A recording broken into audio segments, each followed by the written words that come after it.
Assalamualaikum warahmatullahi wabarakatuh. Selamat datang kembali di channel YouTube Dunia Beda, tempat di mana takdir bisa berbalik dalam sekejap mata. Bayangkan, seorang kiai sepuh yang diyakini sebagai wali kekasih Allah, yang tangannya mampu membelah awan dan doanya sanggup memanggil hujan, tiba-tiba mendapati langit membisu di hadapannya. Tanah retak seribu, tangis kelaparan menggema di seluruh desa, dan ribuan tatapan putus asa kini menusuk tepat ke jantungnya yang rapuh. Pujian yang dulu mengangkatnya setinggi langit, kini menjadi beban berat yang menghancurkan pundaknya.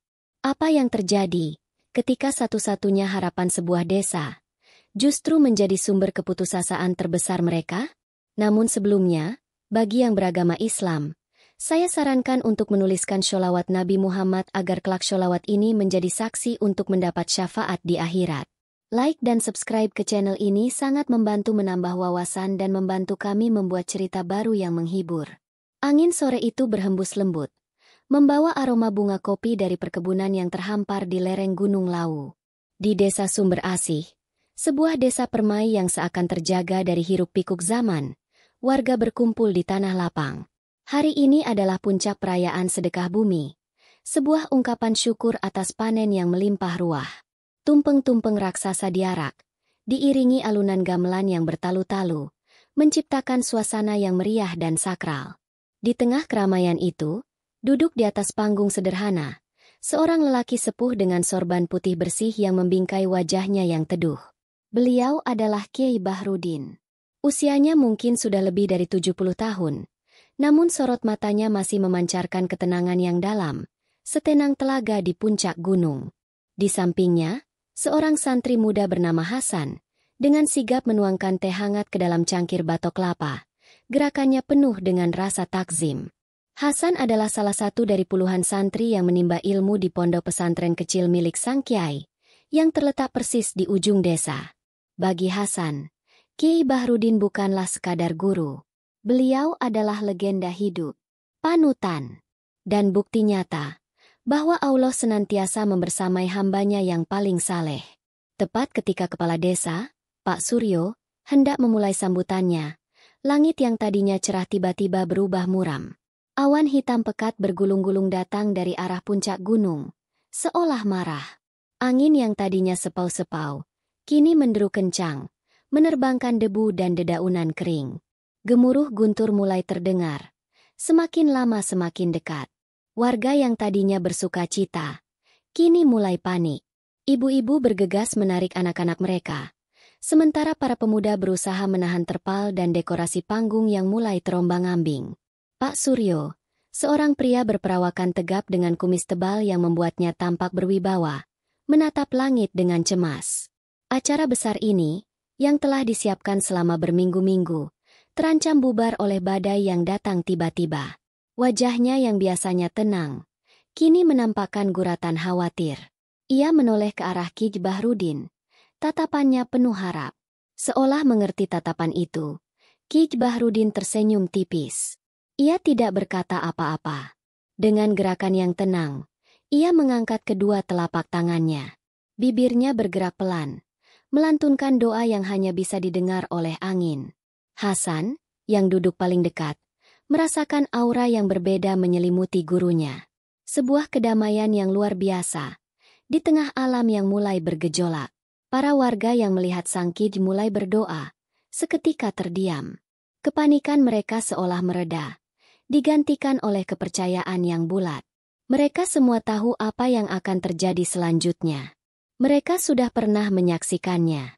Dan benar saja, gemuruh guntur yang tadinya memekakan telinga, perlahan mereda.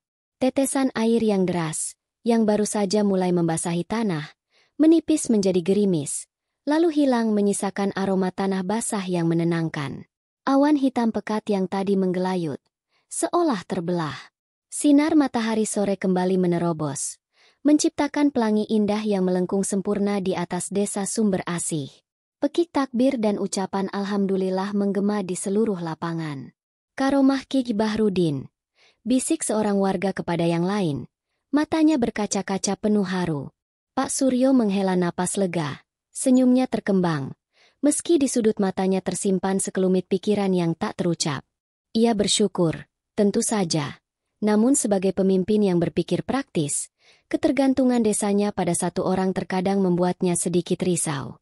Hasan menatap gurunya dengan kekaguman yang meluap-luap. Baginya, ini adalah bukti yang kesekian kali. Bukti keagungan Allah yang dititipkan melalui walinya di muka bumi. Ia semakin yakin, desa Sumber Asih adalah desa yang diberkahi, karena memiliki pelindung seperti Kij Bahrudin. Namun, berkah itu terasa sedang diuji. Setelah perayaan sedekah bumi itu berlalu, musim kemarau datang. Awalnya biasa saja, seperti tahun-tahun sebelumnya. Tapi bulan pertama berlalu, hujan tak kunjung datang. Bulan kedua, matahari terasa semakin menyengat, membakar kulit.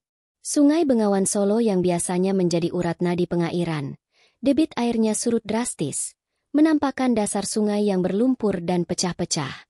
Sawah-sawah yang tadinya hijau subur, kini menguning, kering kerontang. Debu beterbangan di mana-mana, membuat napas terasa sesak. Sumur-sumur warga mulai mengering. Suara tawa anak-anak yang biasa bermain di tepian sungai, kini hilang, digantikan oleh tangis dan keluh kesah. Kepanikan mulai menjalar, lebih mencekam daripada kepanikan saat badai di acara sedekah bumi. Ini bukan lagi soal gagalnya sebuah pesta. Ini soal kelangsungan hidup. Sore itu, setelah musyawarah desa yang alot dan penuh ketegangan, rombongan warga yang dipimpin oleh Pak Suryo berjalan menuju pondok pesantren.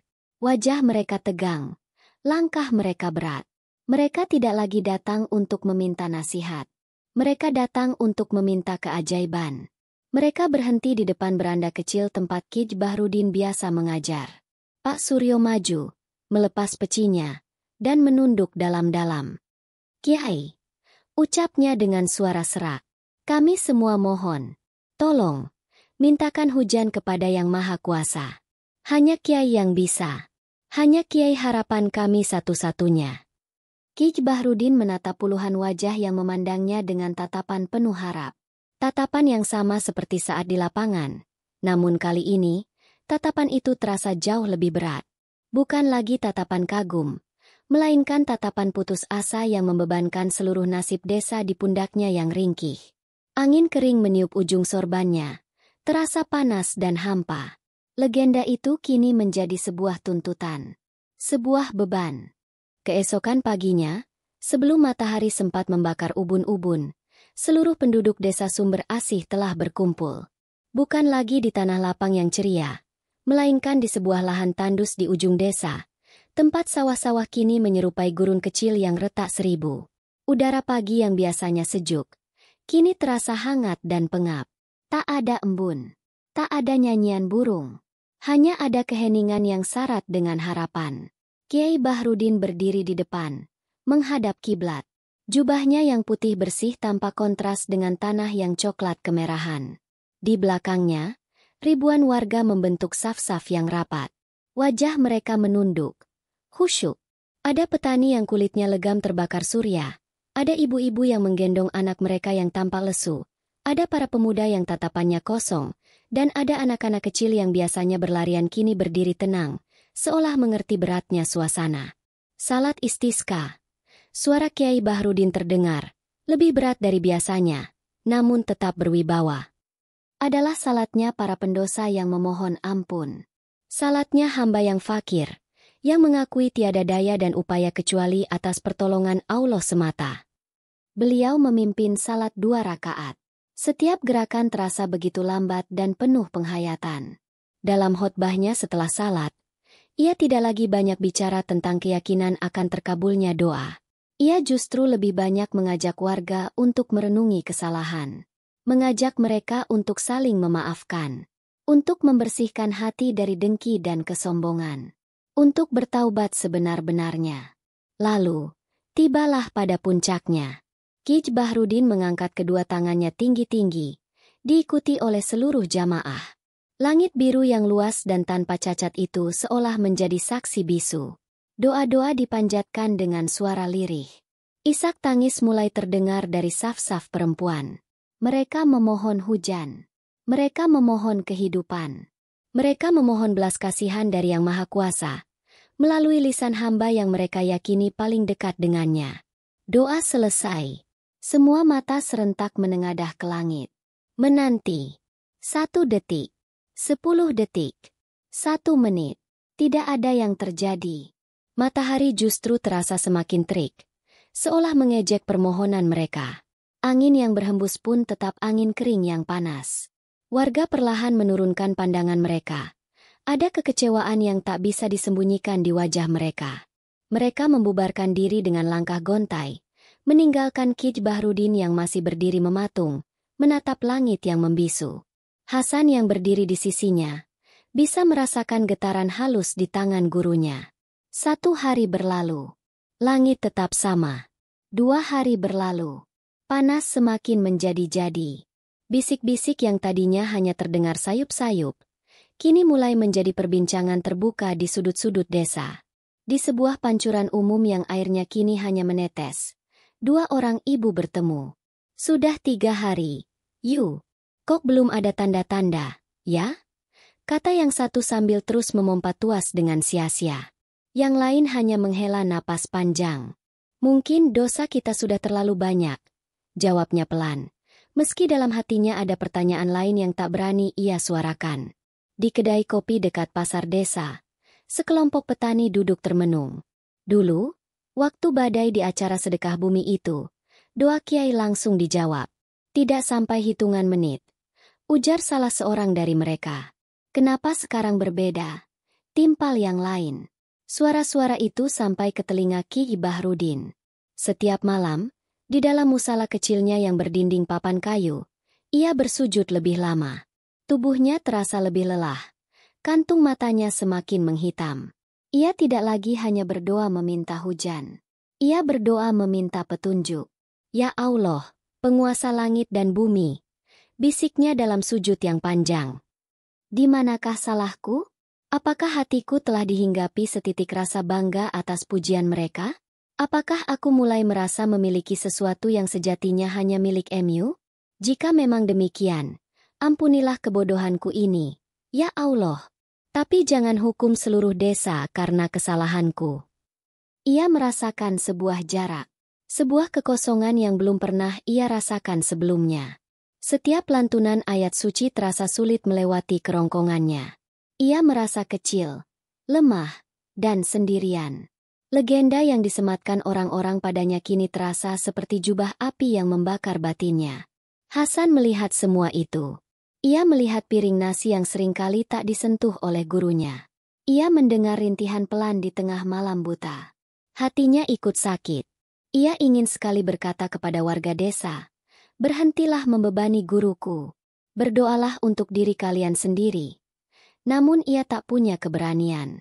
Ia hanya bisa terus melayani, memastikan teh hangat selalu tersedia, dan memijat kaki sang kiai yang seringkali bengkak karena terlalu lama berdiri dalam salat malam. Pada hari kelima setelah salat istisqa, sore hari, Pak Suryo datang lagi. Kali ini ia datang sendiri. Wajahnya tampak lebih keras dari biasanya. Ia duduk di amben bambu di beranda, berhadapan dengan Ki Bahrudin yang sedang menatap kosong ke halaman pesantren yang kering. "Permisi, Kiai," kata Pak Suryo. Nadanya hormat namun tegas. "Saya membawa kabar buruk." Kiai Bahrudin menoleh pelan. "Lumbung desa yang kita siapkan untuk keadaan darurat, airnya hanya akan cukup untuk 3 hari ke depan. Pagi tadi, saya lihat beberapa warga sudah mulai menjual ternak mereka. Sapi-sapi dijual dengan harga sangat murah ke tengkulak dari kota sebelah, dari Sragen dan Ngawi. Mereka sudah mulai putus asa, Kiai." Kabar itu menghantam Ki Bahrudin seperti batu besar. Masalah ini bukan lagi sekadar ujian spiritual bagi dirinya. Ini sudah menjadi krisis ekonomi dan sosial yang nyata. Keputusasaan warga adalah api yang bisa membakar seluruh desa hingga luluh lantak. Ia menatap tangannya sendiri yang mulai keriput. Tangan yang dulu diakini bisa memanggil awan, kini terasa kosong dan tak berdaya. Langit di atas sana tetap diam, dan keheningan itu kini merambat masuk, mengisi setiap rongga di dalam hatinya dengan sebuah ketakutan yang dingin. Kabar yang dibawa Pak Suryo terasa seperti batu yang dilemparkan ke permukaan telaga yang tenang, menciptakan riak-riak keresahan yang menyebar cepat ke seluruh penjuru desa. Di hadapan berita itu, Ki Bahrudin hanya terdiam. Wajahnya yang keriput tampak semakin lelah. Seolah beban seluruh desa kini benar-benar bertumpu di pundaknya yang rapuh. Keheningan sang kiai adalah jawaban yang paling menakutkan bagi Pak Suryo. Itu adalah keheningan yang menyeratkan ketidakberdayaan. Melihat tidak ada jawaban, Pak Suryo akhirnya memberanikan diri. Ia menarik napas dalam-dalam. "Kiai," katanya dengan nada yang lebih hati-hati. "Dengan segala hormat, kita tidak bisa hanya menunggu. Ikhtiar juga bagian dari perintah agama. Saya sudah menghubungi seseorang dari kota. Seorang insinyur bernama Hartono. Beliau ahli dalam geologi air tanah." Ki Bahrudin mengangkat wajahnya, menatap Pak Suryo dengan sorot mata yang sulit diartikan. Beliau menawarkan solusi. "Lanjut Pak Suryo cepat. Pengeboran sumur artesis. Sumur yang bisa menembus lapisan batu di bawah tanah untuk menemukan sumber air purba yang tidak terpengaruh musim kemarau. Airnya dijamin bersih dan melimpah. Cukup untuk seluruh desa." Hasan, yang sejak tadi berdiri di ambang pintu, mengepalkan tangannya. Sebuah mesin bor? Menggantikan doa? Gagasan itu terasa seperti sebuah penghinaan. "Tentu ada biayanya, Kiai," Pak Suryo mengakui. "Biayanya tidak sedikit. Rencananya, separuh akan diambil dari kas desa, dan separuh lagi akan menjadi iuran dari setiap kepala keluarga. Ini berat, saya tahu. Tapi ini lebih baik daripada kita kehilangan segalanya." Malam itu juga, balai desa yang biasanya sepi, kini penuh sesak oleh warga. Lentera minyak yang digantung di tiang-tiang kayu menciptakan bayang-bayang panjang yang menari-nari di dinding, menambah tegang suasana. Pak Suryo berdiri di depan, menjelaskan rencananya dengan gamblang. Di salah satu sudut, Ki Bahrudin duduk bersila di atas tikar, matanya terpejam, seolah tenggelam dalam zikirnya sendiri. Namun semua orang tahu, telinganya mendengar setiap kata. Seketika, ruangan itu terbelah menjadi dua. "Saya setuju dengan Pak Lurah," teriak seorang petani muda bernama Wito, yang sawahnya paling parah terkena dampak kekeringan. "Kita tidak bisa hanya diam dan pasrah. Allah tidak akan mengubah nasib suatu kaum jika kaum itu tidak berusaha mengubahnya sendiri. Ini adalah ikhtiar kita." Beberapa warga lain mengangguk setuju. Suara mereka mendukung usulan itu. Mereka adalah orang-orang yang keputusaasaannya sudah sampai di tenggorokan. "Ikhtiar macam apa yang dilandasi oleh keraguan pada karomah walinya?" sahut seorang pria tua dari barisan belakang. Suaranya bergetar karena emosi. "Ini ujian. Ini adalah cara Allah menguji kesabaran dan keimanan kita. Apakah kita akan menggadaikan iman kita pada mesin bor dari kota? Di mana rasa sabar kita?" Perdebatan menjadi panas. Suara-suara saling bersahutan, meninggi. "Iman tidak akan mengisi tempayan air di rumahku, Kang," balas Wito dengan sengit. "Dan mesin bor tidak akan memberimu berkah jika Allah tidak meridai," balas yang lain. Hasan tidak tahan lagi. Ia berdiri. "Kenapa kalian semua seperti ini? Sejak dulu kita selalu percaya pada Ki Bahrudin. Beliau yang selalu menjadi penolong kita. Kenapa sekarang kalian meragukannya? Apakah kalian lupa pada semua keajaiban yang pernah terjadi di desa ini?"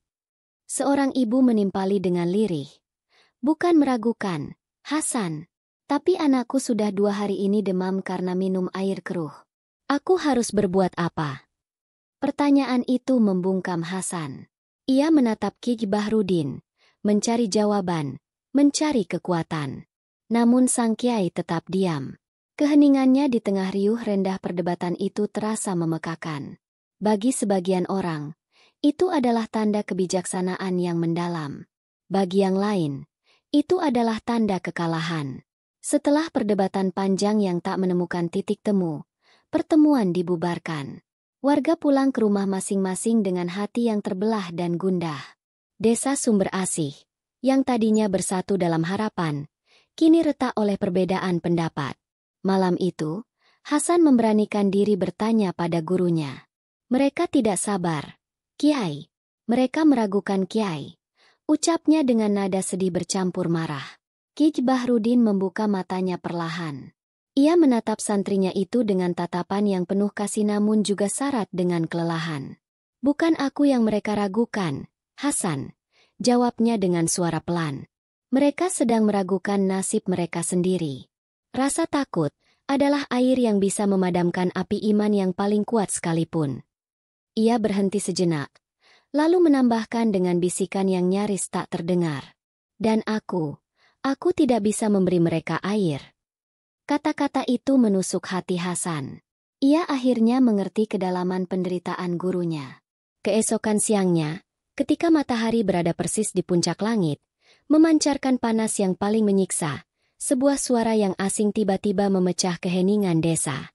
Sebuah deru mesin yang keras, berat, dan berirama. Suara yang belum pernah terdengar sebelumnya. Semua warga yang mendengarnya keluar dari rumah mereka, menatap ke arah jalan utama desa. Dari kejauhan, sebuah truk besar berwarna kuning bergerak lambat, terseok-seok di jalanan berbatu, membawa sebuah benda raksasa di punggungnya. Sebuah menara bor dari baja yang berkilauan di bawah sinar matahari. Di belakangnya, sebuah mobil jeep mengikuti. Rupanya, tanpa menunggu persetujuan bulat, Pak Suryo telah mengambil keputusan. Mesin itu terus mendekat. Suaranya semakin keras, seolah menantang langit yang diam. Kedatangannya terasa seperti sebuah pernyataan. Sebuah akhir dari penantian. Sebuah awal dari pertaruhan baru. Di beranda pesantrennya, Ki Bahrudin berdiri, menatap kedatangan mesin raksasa itu dengan tatapan yang tak terbaca. Sementara angin kering membawa debu yang diterbangkan oleh ban-ban besar truk itu, menyelimuti segalanya. Deru mesin diesel itu kini menjadi denyut jantung baru bagi desa Sumber Asih. Sebuah denyut yang keras, monoton, dan asing. Sejak fajar menyingsing hingga senja menjelang, suara itu tak henti-hentinya menggema, merambat di udara kering, masuk ke dalam rumah-rumah berdinding bambu, dan seolah-olah meresap ke dalam hati setiap penduduk. Di lahan tandus tempat salat istisqa pernah digelar, kini berdiri sebuah menara bor dari baja, menjulang gagah seolah menantang langit. Di sekelilingnya, kesibukan berlangsung cepat dan efisien. Pak Hartono, sang insinyur, bergerak dengan cekatan. Pria berkacamata tebal itu lebih banyak berteriak memberi komando daripada berbicara. Krunya, orang-orang kota yang kulitnya lebih terang, bekerja tanpa lelah. Tubuh mereka berkilat oleh keringat dan lumpur yang menyembur dari lubang pengeboran. Bagi mereka, ini hanyalah pekerjaan. Sebuah masalah teknis yang harus diselesaikan. Warga desa terbelah dalam menyaksikannya. Wito dan kelompoknya, para petani yang paling putus asa, menjadi pendukung paling setia proyek ini. Mereka berjaga di sekitar lokasi, membawakan para pekerja minum dan makanan ringan. Setiap kali pipa bor disambung dan ditancapkan lebih dalam ke perut bumi, mereka bertepuk tangan dan bersorak kecil. Harapan mereka kini tertambat pada setiap putaran mesin itu. Mereka menatap menara baja itu seolah-olah itu adalah sebuah kuil baru. Di sisi lain, para tetua desa dan warga yang imannya masih terpaut pada Ki Bahrudin, hanya bisa menonton dari kejauhan. Mereka berkumpul di bawah pohon asem yang rindang, lengan terlipat di dada, wajah mereka muram. Mengejar air dunia, sampai melupakan air langit. Desis salah seorang dari mereka. Matanya tak lepas dari semburan lumpur kotor di lokasi pengeboran. Bagi mereka, deru mesin itu adalah suara ketidaksabaran. Sebuah bukti bahwa iman warga desa telah goyah. Jumlah jamaah di musala pesantren Ki Bahrudin justru semakin banyak, seolah mencari perlindungan dari suara bising yang mengganggu ketenangan batin mereka. Siang itu, Pak Suryo datang meninjau. Wajahnya tampak sedikit lebih cerah. "Bagaimana, Pak Hartono?" tanyanya penuh harap. "Sudah menembus lapisan padas di kedalaman 70 meter, Pak Lurah," jawab Hartono sambil menyeka keringat di dahinya dengan punggung tangan. Ia menunjuk ke arah tumpukan lumpur. "Sekarang kita masuk ke lapisan lempung biru. Menurut peta geologi dan data dari Dinas Pengairan di Karanganyar, sumber air utamanya ada di kedalaman sekitar 120 meter. Jika tidak ada halangan, besok sore air bersih sudah menyembur." Mendengar itu, Pak Suryo tersenyum lebar. Ia merasa keputusannya benar. Ini adalah ikhtiar nyata. Sebuah jawaban yang bisa diukur dan dipastikan.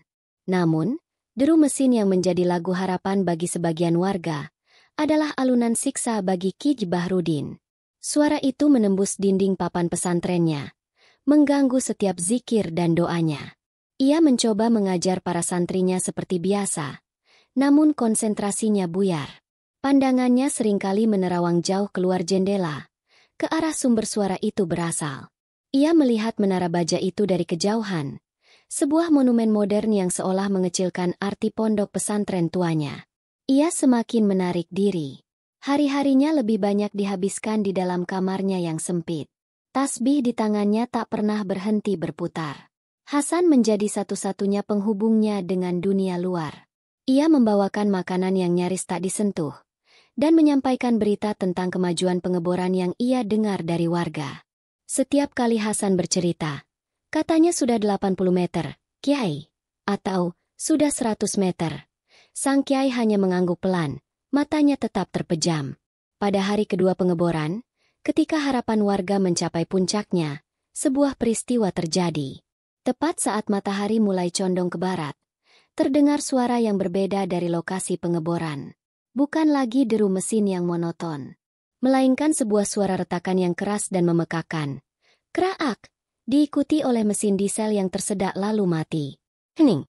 Keheningan yang tiba-tiba itu terasa 1000 kali lebih mengejutkan daripada kebisingan selama 2 hari terakhir.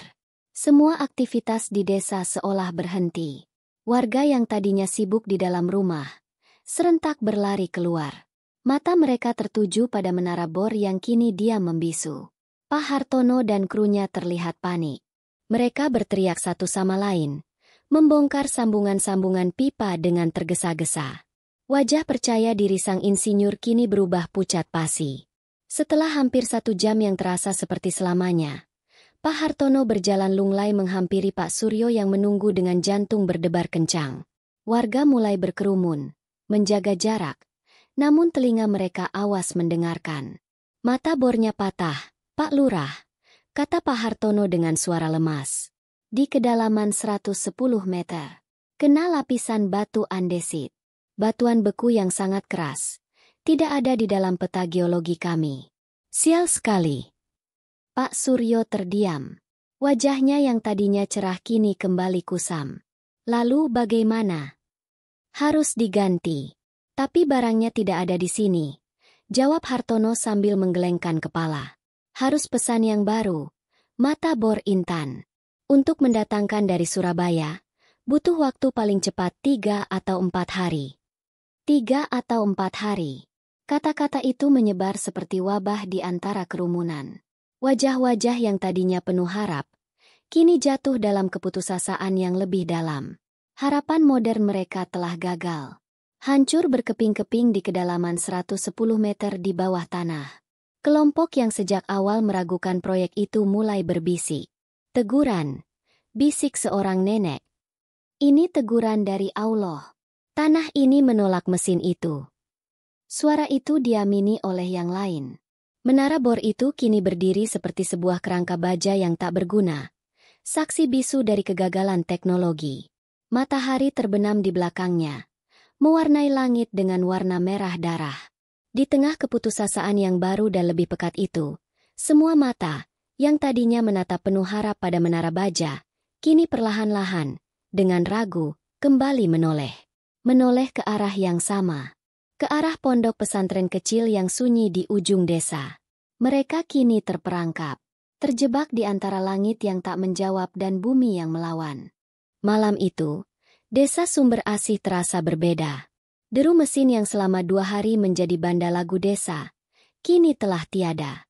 Keheningan yang datang menggantikannya terasa berat, pekat, dan penuh dengan keputusasaan. Lentera-lentera minyak yang menyala di depan rumah-rumah warga seolah tak mampu mengusir kegelapan yang menyelimuti hati. Di lahan tandus itu, menara bor berdiri seperti tugu peringatan atas kegagalan mereka. Sebuah monumen baja yang dingin dan sunyi. Pak Suryo duduk sendirian di balai desa. Wajahnya tertunduk, kedua tangannya menopang kening. Rencana pragmatisnya, Solusi logis yang ia yakini sebagai jalan keluar, kini hancur berkeping-keping. Ia merasa telah mengecewakan seluruh desa. Ia telah membelah warganya. Dan kini, ia tak punya apa-apa lagi untuk ditawarkan. Di lokasi pengeboran, Pak Hartono dan krunya duduk berkelompok, bersandar pada ban truk mereka yang besar. Wajah mereka kotor oleh lumpur dan kelelahan. Aura sebagai para ahli dari kota telah luntur. Kini mereka hanyalah sekumpulan orang yang kalah. Di tengah keheningan yang mencekam itu, sebuah gerakan dimulai. Mula-mula hanya satu keluarga. Seorang petani tua, bersama istri dan anaknya, berjalan tanpa alas kaki dari rumahnya. Mereka tidak membawa apa-apa selain tikar pandan kecil. Tujuan mereka hanya satu, pondok pesantren Kyai Bahrudin. Lalu, seperti ada komando tak terlihat, keluarga lain mengikuti. Kemudian satu lagi, dan satu lagi. Mereka tidak saling bicara. Mereka hanya berjalan dalam diam. Sebuah prosesi sunyi di tengah malam yang gelap. Mereka adalah orang-orang yang tadinya menaruh harapan pada mesin bor. Mereka adalah orang-orang yang tadinya meragukan keajaiban. Kini, mereka berjalan dengan kepala tertunduk, penuh dengan rasa malu dan penyesalan. Wito, petani muda yang paling vokal mendukung proyek pengeboran, berdiri di ambang pintu rumahnya, melihat prosesi itu. Hatinya berkecamuk. Gengsi dan rasa malunya berperang dengan keputusasaannya yang sudah diubun-ubun. Ia menatap istrinya yang sedang mengompres dahi anak mereka yang kembali demam. Akhirnya, ia tak tahan lagi. Dengan langkah berat, ia menyusul barisan itu, berjalan di paling belakang. Wajahnya tersembunyi dalam bayang-bayang. Tak butuh waktu lama, halaman pesantren yang tadinya kosong, kini dipenuhi oleh ratusan warga. Mereka tidak berteriak memanggil nama sang kiai. Mereka tidak menuntut. Mereka hanya duduk bersimpuh di atas tanah yang kering, memenuhi setiap jengkal halaman hingga ke jalanan desa. Sebuah lautan manusia yang diam, yang bersatu dalam penderitaan dan kegagalan. Mereka menunggu, menyerah. Di dalam kamarnya, Kyai Bahrudin mendengar suara langkah-langkah kaki itu. Ia tahu mereka datang. Hasan masuk dengan wajah pucat dan napas terengah-engah. "Kiai," bisiknya, suaranya bergetar. Semua warga mereka ada di luar. Dari ujung ke ujung. Mereka menunggu Kyai. Kyai Bahrudin tidak menjawab. Ia berjalan perlahan ke cermin tua yang retak di sudut kamarnya. Ia menatap pantulan dirinya. Yang ia lihat bukanlah seorang wali keramat. Bukan seorang pemilik karomah. Yang ia lihat hanyalah seorang lelaki tua yang rapuh, kurus, lelah, dan penuh dengan keraguan. Suara deru mesin yang berhenti itu, seolah telah meruntuhkan sebuah dinding di dalam hatinya. Dinding kesombongan tersembunyi, dinding beban sebagai orang pilihan, dinding ketakutan akan kegagalan. Kini, setelah semua dinding itu runtuh, ia merasa telanjang di hadapan Tuhannya. Dan di dalam ketelanjangan jiwa itulah, ia menemukan sesuatu yang telah lama hilang. Kedamaian. Sebuah perasaan pasrah yang total. Ia akhirnya mengerti. Ujian ini, kemarau panjang ini, bukanlah tentang kemampuannya mendatangkan hujan. Bukan tentang membuktikan karomahnya. Ujian ini adalah tentang menghancurkan berhala. Berhala yang tanpa sadar telah dibangun oleh warga desa, dan mungkin juga oleh dirinya sendiri.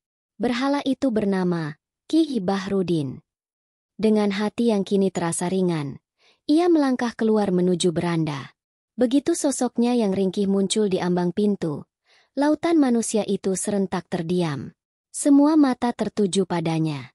Kyai Bahrudin menatap mereka satu persatu. Ia melihat wajah Pak Suryo yang penuh penyesalan. Ia melihat wajah Wito yang tertunduk malu. Ia melihat wajah para ibu yang lelah. Lalu, ia berbicara. Suaranya tidak keras. Namun di tengah keheningan malam itu, suaranya terdengar jelas hingga ke barisan paling belakang. "Malam ini," ia memulai, "lupakan nama Bahrudin. Lupakan semua cerita tentangku yang pernah kalian dengar. Malam ini, kita semua sama. Sama-sama fakir. Sama-sama pendosa. Sama-sama mengetuk pintu langit yang sama." Ia berhenti sejenak, membiarkan kata-katanya meresap. Kita telah sombong, lanjutnya. Kalian sombong karena terlalu mengandalkan saya. Dan saya pun mungkin telah sombong karena menikmati kepercayaan kalian. Kita telah salah menempatkan harapan. Harapan itu seharusnya tidak pernah berhenti pada seorang hamba, tapi harus menembus langit hingga sampai kepada penciptanya. Suara isak tangis mulai terdengar dari kerumunan. Bukan lagi isak tangis putus asa, melainkan isak tangis penyesalan. Besok, kata Kij Bahrudin, suaranya kini terdengar lebih kuat. Sebelum fajar menyingsing, kita akan salat di lapangan itu lagi. Tepat di samping mesin yang kini diam itu. Bukan untuk meminta karomah dariku, tapi untuk memohon ampun bersama-sama. Bawa seluruh keluargamu. Tinggalkan semua hartamu di rumah. Bawa hanya hati yang hancur dan penyesalan yang tulus. Kita akan menunjukkan pada Allah bahwa kita adalah hambanya yang benar-benar telah menyerah. Kemudian, ia menatap lurus ke arah Pak Suryo, dan juga Pak Hartono yang ternyata ikut berdiri di belakangnya. Dan kalian berdua, katanya dengan tatapan yang menembus.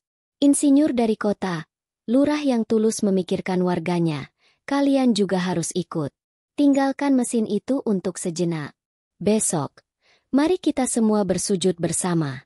Sebagai hamba, bukan sebagai tuan atas bumi ini. Perintah itu menggantung di udara malam yang dingin. Sebuah ajakan untuk sebuah ritual terakhir yang penuh dengan kepasrahan. Sebuah pertaruhan iman pamungkas.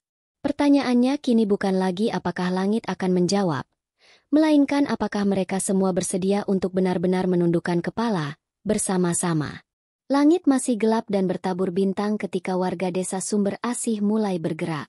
Tak ada obor, tak ada lentera.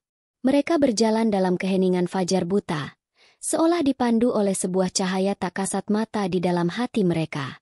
Mereka berkumpul di lahan tandus itu, di samping menara bor yang berdiri seperti bayangan raksasa yang bisu. Mereka membentuk saf-saf yang lurus, bahu-membahu, tanpa memandang status atau kelompok. Kemudian, dua sosok yang paling ditunggu pun tiba. Pak Suryo, sang kepala desa, datang dan mengambil tempat di barisan depan. Wajahnya menunjukkan keikhlasan yang dalam. Tak lama setelahnya, rombongan yang paling tak terduga muncul.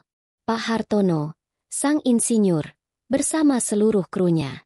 Mereka tampak canggung, pakaian kerja mereka kotor. Namun mereka datang. Mereka berdiri di barisan paling belakang, dengan kepala tertunduk. Wito, sang petani muda, sudah berada di saf terdepan. Matanya merah karena kurang tidur dan menahan tangis. Desa Sumber Asih telah utuh kembali. Tepat sebelum azan subuh berkumandang, Kij Bahrudin tiba. Beliau tidak langsung menuju barisan terdepan.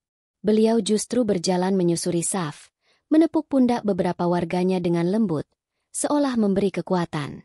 Ia lalu berdiri di antara mereka, di tengah-tengah, bukan di depan. Ia menjadi bagian dari jamaah, bukan lagi seorang imam istimewa. Salat subuh pun didirikan, diimami oleh salah satu santri senior. Setelah salat, tanpa komando, Kij Bahrudin mengangkat tangannya, dan ratusan pasang tangan lainnya mengikuti. Doa yang dipanjatkan kali ini berbeda. Tak ada lagi permintaan. Tak ada lagi tuntutan. Yang ada hanyalah pengakuan. Ya Allah, kami adalah hamba MU yang sombong. Suara Kij Bahrudin bergetar.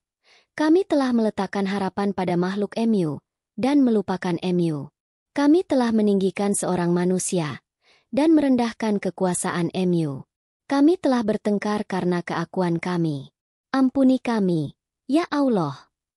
Suara isak tangis kini meledak menjadi tangisan massal. Tangisan penyesalan yang tulus dari ratusan hati yang hancur. Petani, pedagang, kepala desa, bahkan para insinyur dari kota, semua menangis dalam keheningan fajar. Kemudian, mereka semua bersujud. Sujud syukur, sujud taubat. Sebuah pemandangan yang menggetarkan. Ratusan manusia bersujud di atas tanah yang retak, di samping mesin baja yang patah, di bawah langit yang luas. Mereka tidak lagi meminta. Mereka hanya menyerah.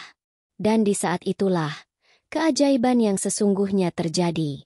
Saat dahi mereka masih menempel di tanah, angin sejuk yang tak pernah terasa selama berbulan-bulan mulai berhembus.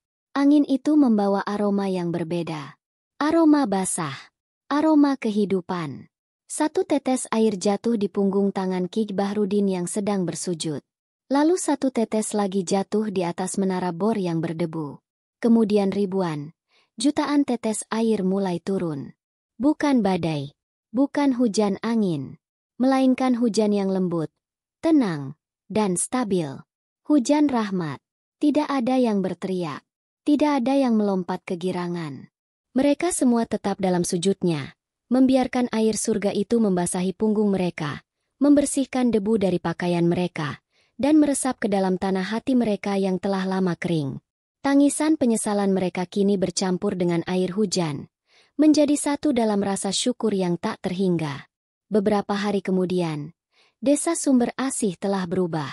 Warna coklat telah berganti hijau. Tunas-tunas padi mulai menyembul dari sawah yang tergenang air. Sungai Bengawan Solo kembali bergemuruh dengan aliran air yang deras. Di beranda pesantren, Ki Bahrudin duduk menikmati teh hangat bersama Pak Suryo. Keduanya tersenyum damai. Dari kejauhan, terdengar lagi suara mesin. Namun kali ini suaranya tidak lagi terdengar menyiksa. Mata bor yang baru telah tiba dari Surabaya. Pak Hartono dan krunya, dibantu oleh para pemuda desa, tetap melanjutkan pengeboran. Bukan lagi karena putus asa, tapi sebagai bentuk ikhtiar dan persiapan untuk masa depan. Sumur itu kini bukan simbol perpecahan, melainkan simbol gotong royong. Hasan datang menghampiri, membawakan sepiring singkong rebus. "Kiai," katanya dengan mata berbinar-binar. "Hujan tempo hari itu benar-benar karomah Kiai, kan?" Ki Bahrudin tersenyum. Sorot matanya teduh. Ia mengambil sepotong singkong, lalu menatap santri kesayangannya itu. "Karomah yang sesungguhnya, Hasan," jawabnya pelan. "Bukanlah saat langit menurunkan hujan untuk satu orang, tapi saat ratusan hati manusia, dengan segala perbedaan dan kesombongannya, bisa menunduk dan bersujud bersama di hadapannya." Ia berhenti, lalu melanjutkan. "Hujan itu hanya bonusnya saja." Hasan terdiam, merenungi kata-kata itu. Ia akhirnya mengerti. Keajaiban terbesar yang terjadi di desanya bukanlah hujan yang turun dari langit, melainkan hancurnya berhala kesombongan yang ada di dalam hati setiap manusia. Dan itulah karomah yang sejati. Saudaraku para pendengar, demikianlah akhir dari kisah Langit di Atas Sumber Asih.